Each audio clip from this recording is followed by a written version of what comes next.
Welcome back to Bourbon Barrel Talk. I'm your host, Scott Minton. Today we are sitting in the Brock Bourbon Bar again. What's up? We got Barbara and Nick with us. Howdy. Long time no see. Agreed. I know. It's been too long. Far too long. Too long. We're glad you're back, buddy. Good deal. Good deal. So, hey, today we are cranking out the Angel's Envy Rye Apple Cider. Is that right, Barbara? Yeah, Iced Apple Cider. Iced Apple Cider. You're the one that slept in the rain and hung out in the freezing cold to get this bottle, not me this time. Yep, this one is the Iced Cider Cask. Iced Cider Cask. And what? Give me the details on this bad boy. What's the proof? What are we looking at? All that good stuff. She's like, I gotta get the glasses going. I can't see. I am blind, Scott. I can't see it. It is 53.5% alcohol per volume. All right. So about 107 proof. Yep. All right. Anything else exciting on there? Does it tell how old it is? Or did they say anything about that at the event? I don't believe they said anything about it at the event. Now, the only thing you can notice on the actual glass itself is that the bottom half is actually frosted glass. Yeah, I did like that. It's kind of a neat little bottle that they did. And the case it came in was kind of cute and cool. And, kind of a cardboard, like a real industrial, heavy, glossy cardboard.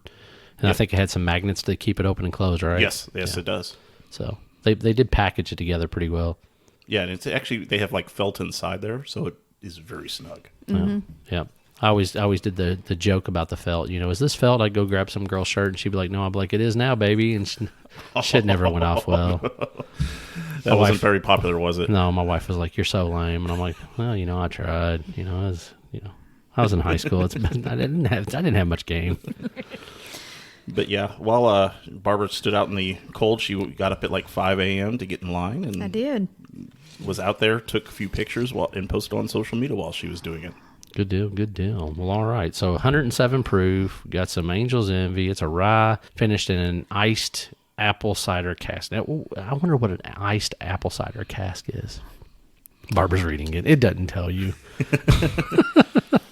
There was something, if it need be, I can go look it up, but there was some mention of it, it was a specific type of cider cask that they had chosen from the, she found something. Okay, so on reading the side of this, it says, the French oak iced cider casks used in the final stage of Angel's Envy's finished rye and iced cider cask come from an extremely limited release crafted by Eden Specialty Ciders. Oh. Their tart, late-season Northern Spy apples were pressed in 2016, concentrated in the depth of Vermont's winter, and fermented to perfectly balance the robust autumn spice character of this special heirloom variety. Oh. We've selected a wintry icon to represent the journey required to produce this unique whiskey. Oh. Well, all right, there we go. Got the full dissertation on it. Professor Brock over there reading. That's her mother-in-law. That's all good. So, oddly enough, your mother-in-law, my mom. Before we dive into these things, I remember when Angry Orchard came out with their first, what it was called their premium variety of ciders. They had one that was called Iceman. That's right. I remember that. They had that one now. that was called, I think, like the Muse, and I don't remember what the other one was, but Scarecrow, Muse, and Iceman. But anyway, yes. All three of them were really good, but the Muse was my jam. I remember picking up the Iceman for Barbara, and she loved it. So I was just kind of curious if that was somewhere how this was related, but it wasn't, obviously. It's from a Vermont cidery, it looks like. So, cool beans. Well, all right. Nick's already nosing this thing to death, so I'm going to let him give his initial thought process. What's the nose on it, and what are we dealing with, bud? For me, I'm getting a very light rye, but I am getting a little bit of apple on it. Not like super heavy apple, but there is apple there. But the subtle rye kind of spice just kind of sneaks in there at the end on the nose. Yeah, I would agree. I definitely get a little bit of apple. And to me, it's funny. Like, I would have even said it's like some kind of tart apple, like a Granny Smith or something like that. And then Golden Delicious. You get a Golden Delicious? See, it smells tartar than that to me. You're getting more sweetness. No. I grew up with two delicious... Uh-oh, here we go again. Another Barbara story. I grew up and blah, blah, blah. Go ahead. I had two delicious apple trees in my backyard growing up. Gotcha. And what I'm getting is that not quite ripe Okay. Golden Delicious. There you go. That makes sense then. Yeah, that Where- would still be So the tart. more firm Golden Delicious. That my sister and I would used to just grab off the tree and bite. There you go. Well, I might be able to buy that now. I'm picking up what you're putting down. Yeah, that youthfulness in an apple will give you that tartness. Yeah. Well, I was even going to say, it's almost reminiscent of like those like tart crab apples that your grandma would make like apple pies with and stuff like that tart smell. And I know you've got we talked about that in the story one time about the apple pies, but that to me, that's like I said, when I get this like Granny Smith, like a tart, like that type of thing. Well, my grandmother made her apple pies with the apples off of our tree. Right.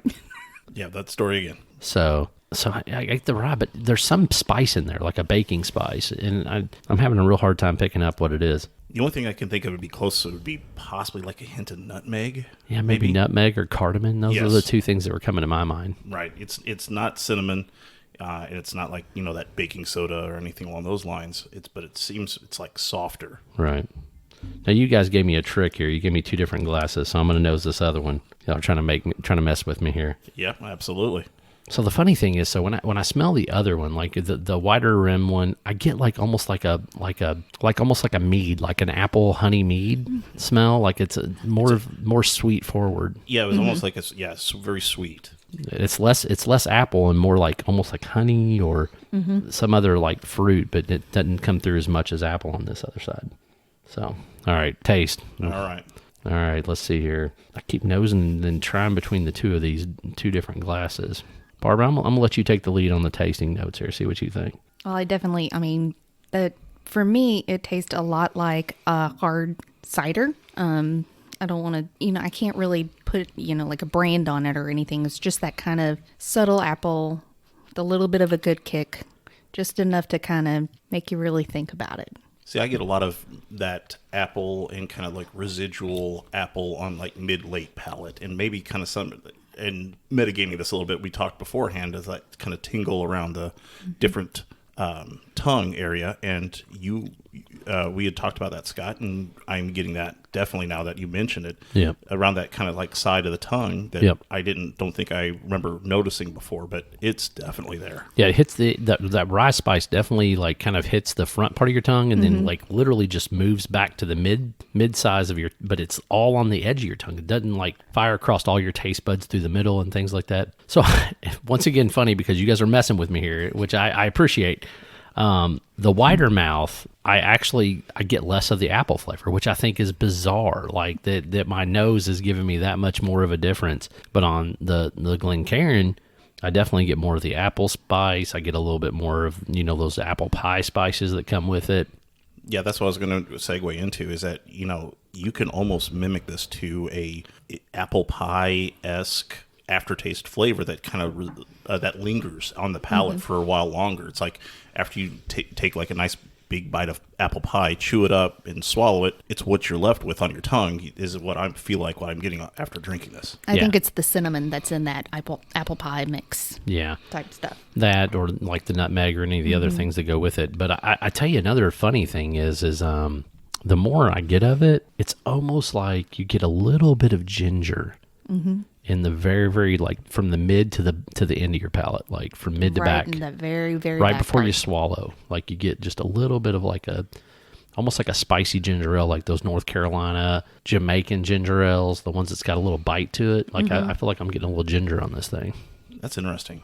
Let me get back into I'll say that dive real back fast. in and Yeah, I am definitely getting something there. That tastes, right that mid-late palate area. Yep. Just kind of right in there. I'm getting that. And then, I'm still getting that nutmeg just like on that back palate, like almost kind of down the throat. Yeah, no, I get it exactly where you're coming from. Like I said, to me, it's that spicy ginger ale. Like It's more of that spicy ginger. yeah, Not even ginger ale, but ginger.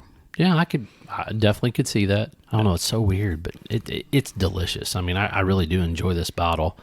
I was able to get a little tiny, like less than an ounce or right at an ounce at one of the local liquor stores. All they had left, I tried to get a pour and they didn't have a full pour. I literally emptied the bottle out for them. And they only charged me like half price, which was like, well, great. I'm a little short less than an ounce, and they charged me half price, so it was a win-win. But Hey, definitely win-win. But it was one of those funny things that I was like, man, I wish I had more, because like I didn't feel like I got a full mouthful, a full flavor, a full taste. So I'm glad you guys had this. So that way we could definitely talk about this one. I got the picture and everything else from the other bottle, but. Yeah, we're also a big fan of the regular Angel's Envy Rye that's finished in the Caribbean rum barrels, and that is so good. I am too, but the regular Angel's Envy, I'm just not a huge fan of. You know, and people give me such a hard way to go that I don't like that other wine finish one, but I really do. I really enjoy the other one. I don't really want to do this, but for scientific purposes and for the purposes of the crowd, I'm going to put a drop of water or two in this bad boy. Yeah, you're going to make me do that now. So yeah. I know. Listen, I didn't want to do it, but you know, we are scientists for the sake of. Oh my God, that was more than. Well, granted, you have way more in your glass than I do mine. Barbara must have poured yours. Absolutely, she did. She's like, no, I didn't, Scott. For once, I didn't pour any of them except for that one. So it really, really just kills the nose.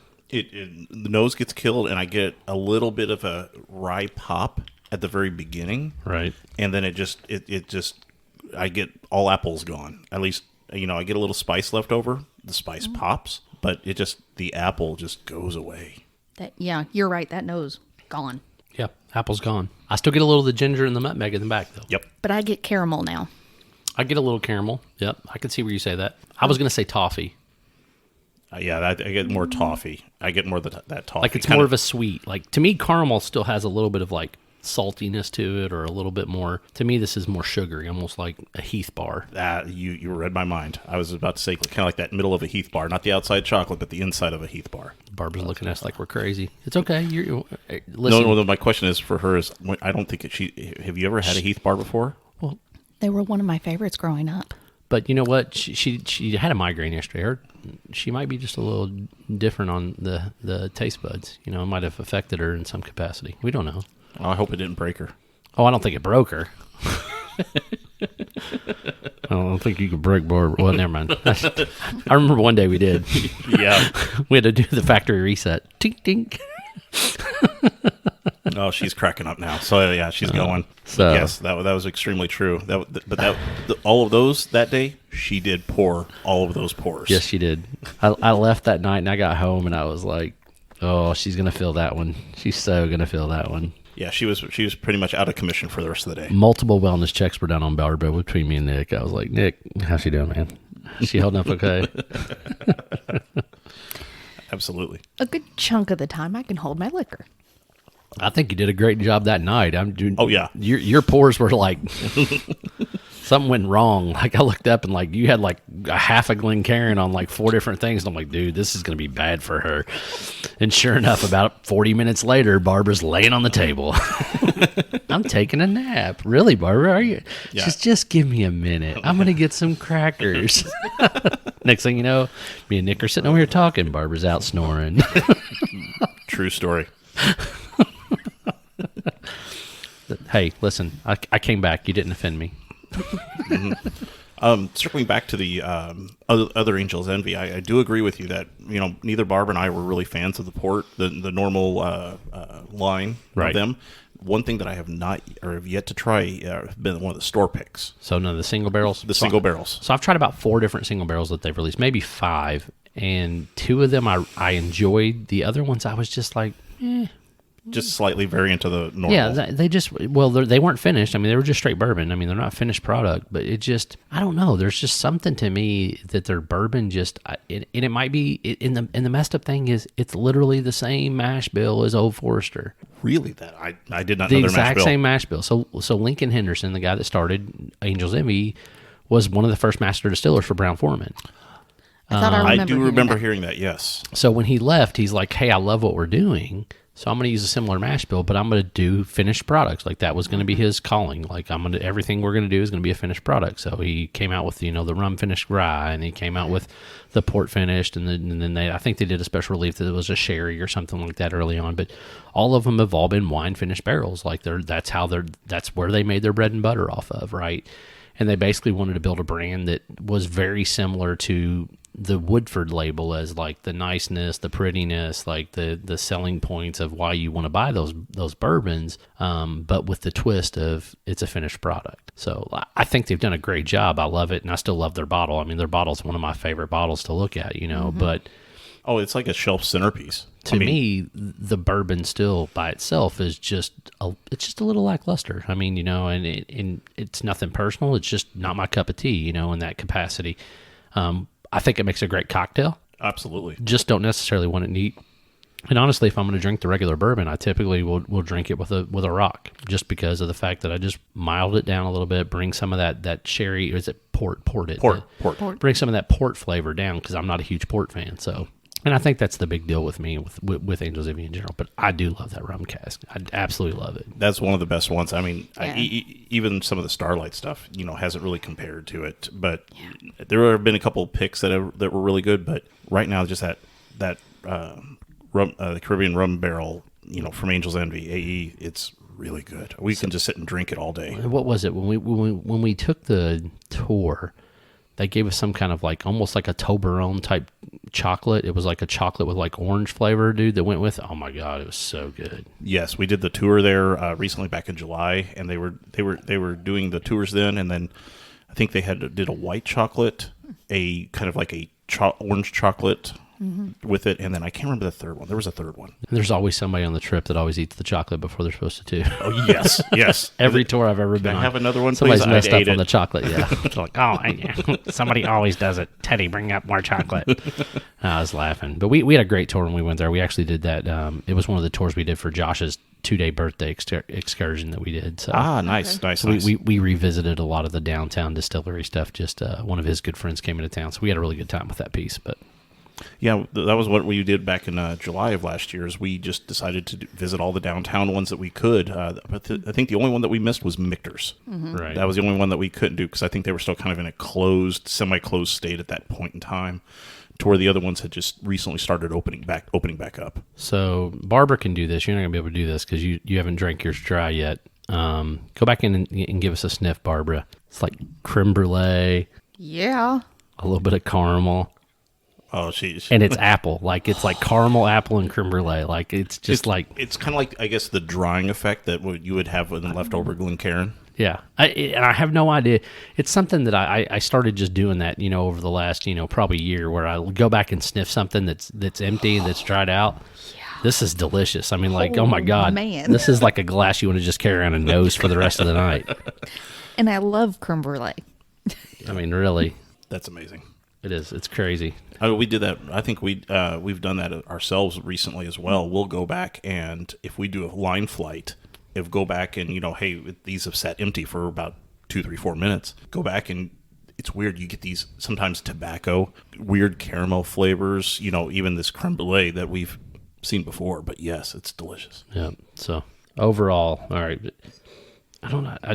How should we do this? Because we're not comparing it against any other bottle. So let's just prefer it neat for sure. I feel like you lose a lot of substance off adding water to it. Totally. And then B, let's price point. What was these? How much were these bad boys? I don't remember because I didn't go. And $250. It's worth $250. Mm-hmm. Yeah, it's worth $250. It's worth $250 and standing out for, I think it was like 2.5 hours. I think some of the secondary market showing these at $400 plus. I don't know that it's $400. No, good. it's definitely not. Let's go start from the A. I think it's delicious. I think it's a very good drink. Yep. I don't think it's worth the $250. To me, I'd say it's a good $150, $175. Gotcha. Somewhere along the lines of possibly one of the presidential choices from Old Foe. At that cost point, but for $250, you're getting into a really exclusive area. Yeah, I agree in some capacity, but I mean, hell no. I mean, Weller 12's going for $225, $250. Well, that's secondary, not at. But I mean, I understand, but that's what I'm saying. If you're willing to pay $250 secondary for that, why wouldn't you pay $250 for that retail? That's just tough, man. I don't know. I'm not arguing the point. I'm putting the price range in your brain. No, absolutely, absolutely. Some people will pay $250 all day long for on the secondary market for Weller 12, and I think Weller 12 is a great drink, right? I mean, it's perfectly fine. It's still not as good to me as Antique 107, but No, I agree with you. But then also the Weller 12, though the retail price is what, $50? yeah, $59.99, something like that. so Yeah, $50-$60, and to where that retail is, yeah, $250, $250, 100%. Yeah, I don't know.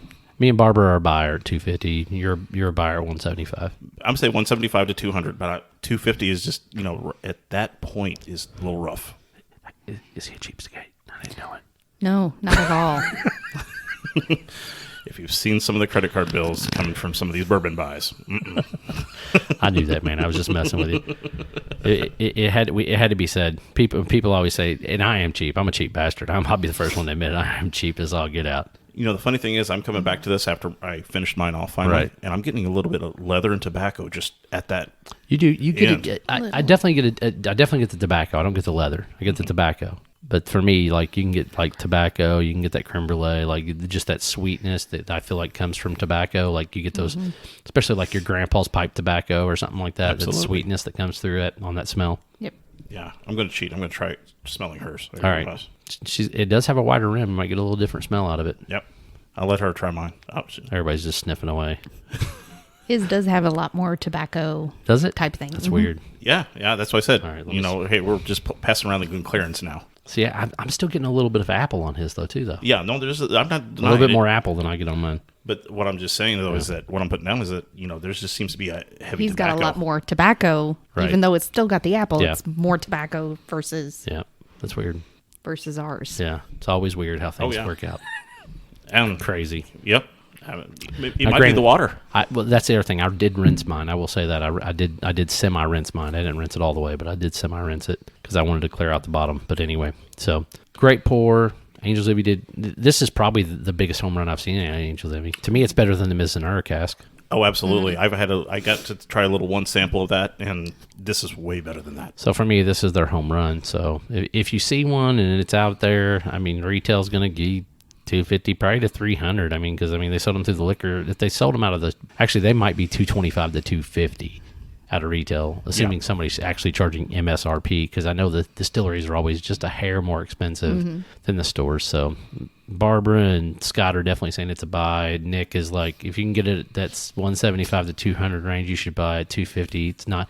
It's not a cop for him, as I guess what the kids say these days. Yeah, I'm not. Cop or not. Yeah. So anyway, so any last words on this bottle, you guys?